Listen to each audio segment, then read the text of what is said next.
tàkk ko def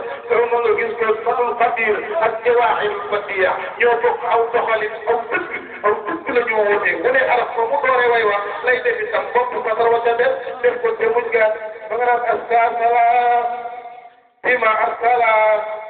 min mursada abadan ala ملء الكتاب مبدأ حرف لمبدئ بأمد للكتاب تسبب بعدي لمبدئ المصطفى وتأبب قريبا يدعك فآتي آيات تسمين مدى القديم قريبا يدعك فآتي آيات تحيا بها من ربنا الأموات ابن عباس هنا عرفت مدور ويوا لا يدري تنبق فترجته تنبق مجاني تنبق يقنون jël alif ba te yaa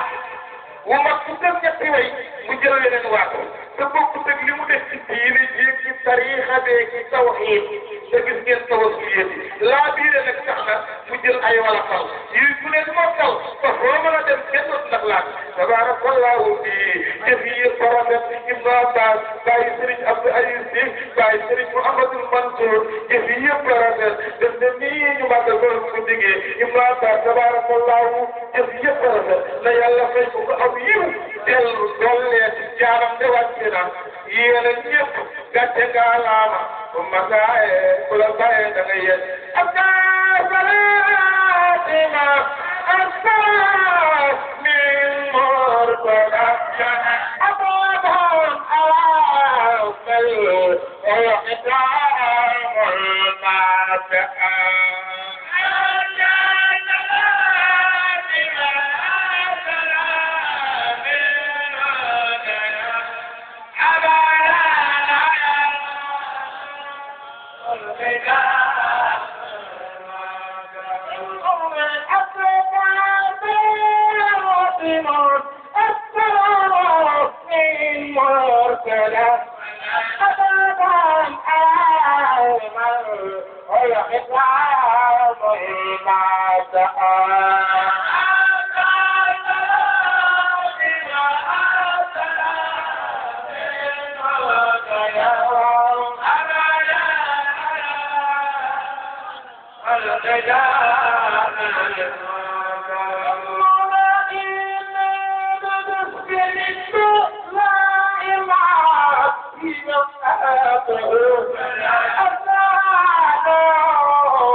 إجابة رجل